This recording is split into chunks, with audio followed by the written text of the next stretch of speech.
श्री हरि श्री दुर्गा सप्तशती सचित ओम नमः चंडिकाय नमः। तृतीयो अध्यायः। सेनापतियों सहित महिषासुर का वध। जगदम्बा के श्री अंगों की कांति उदय काल के सहस्त्रों सूर्यों के समान है। वे लाल रंग की रेशमी साड़ी पहने हुए हैं। उनके गले में मुंडमाला शोभा पा रही है। दोनों स्तनों पर रक्त चंदन का लेप लगा है। वे अपने कर कमलों में जप मालिका विद्या और अभय तथा वर नामक मुद्राएं धारण किए हुए हैं। तीनों नेत्रों से सुशोभित मुखार बिंद की बड़ी शोभा हो रही है। उनके मस्तक पर चंद्रमा के साथ ही रत्न में मुकुट बंधा है तथा वे कमल के आसन पर विराजमान है। ऐसी देवी को मैं भक्ति पूर्वक प्रणाम करती हूँ। ऋषि कहते हैं, दैत्यों की सेना को इस प्रकार तहस नहस होते देख महादैत्य सेनापति चिक्षुर क्रोध में भरकर अंबिका देवी से युद्ध करने के लिए आगे बढ़ा। वह असुर रणभूमि में देवी के ऊपर इस प्रकार बाणों की वर्षा करने लगा जैसे बादल मेरुगिरी के शिखर पर पानी की धार बरसा रहा हो। तब देवी ने अपने बाणों से उसके बाण समूह को अनायासी काटकर उसके घोड़ों और सारथी को भी मार डाला। साथ ही उसके धनुष तथा अत्यंत ऊंची ध्वजा को भी तत्काल काट गिराया। धनुष कट जाने पर उसके अंगों को अपने बाणों से बीध डाला।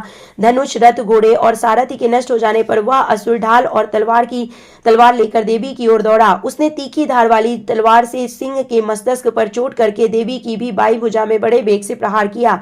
राजन देवी की बाह पर पहुंचते ही वह तलवार टूट गई। फिर तो क्रोध से लाल आंखें करके उस राक्षस ने शूल हाथ में लिया और उसे उस महादैत्य ने भगवती भद्रकाली के ऊपर चलाया। वह शूल आकाश से गिरते हुए सूर्य मंडल की भांति अपने तेज से प्रज्वलित हो उठा। उस शूल को अपनी ओर आते देख देवी ने भी शूल का प्रहार किया।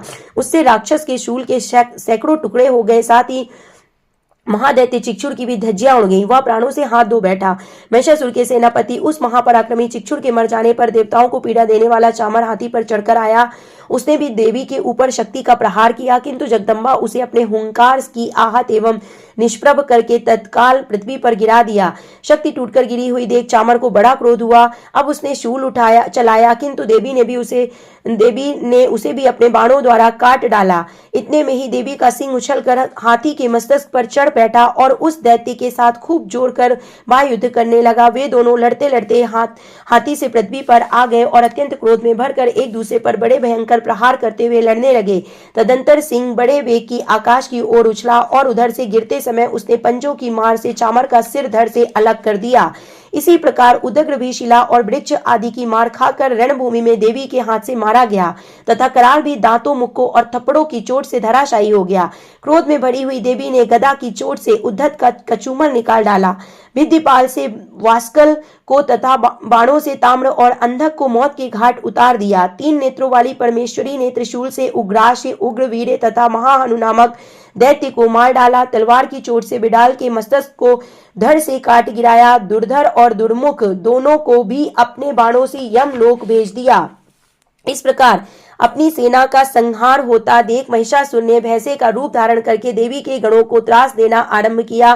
किन्हीं को तुतुन से मारकर, किन्हीं के ऊपर खुरों का प्रहार करके, किन्हीं को पूंछ से चोट पहुंचाकर, कुछ को सींगों से विदीर्ण करके, कुछ गणों को बेग से, किन्हीं को सिंह नाद से, कुछ को चक्कर देकर और कितनों को तो निश्वास वायु के झोंके से धराशायी कर दिया। इस प्रकार गणों की सेना को गिरा कर वह असुर महादेवी के सिंह को मारने के लिए झपटा। इससे जगदम्बा को बड़ा क्रोध हुआ। उधर महापराक्रमी महिषासुर भी क्रोध में भरकर धरती को खुरों से खोदने लगा तथा अपने सींगों से ऊंचे ऊंचे पर्वतों को उठाकर फेंकने और गर्जने लगा।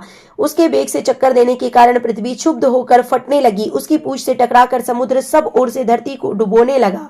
हिलते हुए सींगों के आघात से विदीर्ण होकर बादलों के टुकड़े टुकड़े हो गए। उसके श्वास की प्रचंड वायु के बेग से उड़े हुए सैकड़ों पर्वत आकाश से गिरने लगे। इस प्रकार क्रोध में भरे हुए उस महादैत्य को अपनी ओर आते देख चंडिका ने उसका वध करने के लिए महान क्रोध किया। उन्होंने पास फेंक कर उस महान असुर को बांध लिया।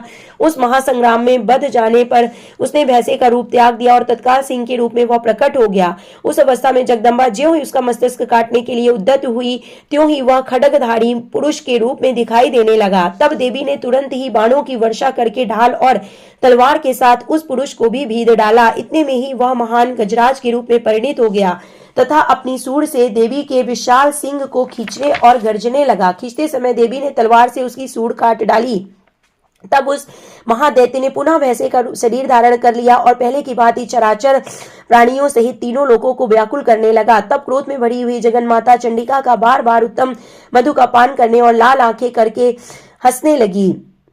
उधर वह बल और पराक्रम के मद से उन्मत्त हुआ राक्षस गर्जने लगा और अपने सींगों से चंडी के ऊपर पर्वतों को फेंकने लगा। उस समय देवी अपने बाणों के समूह से उसके फेंके हुए पर्वतों को चूर्ण करती हुई बोलती हुए उसका मुख मधु के मद से लाल हो रहा था और वाणी लड़खड़ा रही थी। देवी ने कहा, ओ मूढ़, मैं जब तक मधु पीती हूँ तब तक तू क्षण भर के लिए खूब गर्ज ले।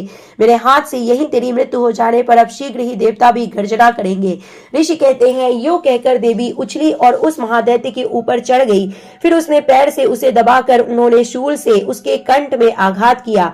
उनके पैर से दबा होने पर भी महिषासुर अपने मुख से दूसरे रूप में बाहर होने लगा। तभी आधे शरीर से ही वह बाहर निकलने पाया था कि देवी ने अपने प्रभाव से उसे रोक दिया। आधा निकला होने पर भी वह महादैत्य देवी से युद्ध करने लगा। तब देवी ने बहुत बड़ी तलवार से उसका मस्तक काट गिराया। फिर तो हाहाकार करती हुई दैत्यों की सारी सेना भाग गई तथा संपूर्ण देवता अत्यंत प्रसन्न हो गए। देवताओं ने दिव्य महर्षियों के साथ दुर्गा देवी का स्तवन किया। गंधर्वराज गाने लगे तथा अप्सराएं नृत्य करने लगी। इस प्रकार श्री मार्कंडेय पुराण में सावर्णिक मनवंतर की कथा के अंतर्गत देवी महात्म्य में महिषासुरवध नामक 3रा अध्याय पूरा हुआ। ओम श्री हरि श्री दुर्गा सप्तसती सचित्र ओम नमः चंडिकाय नमः श्री दुर्गा देव्ये नमः। सप्तश्लोकी दुर्गा।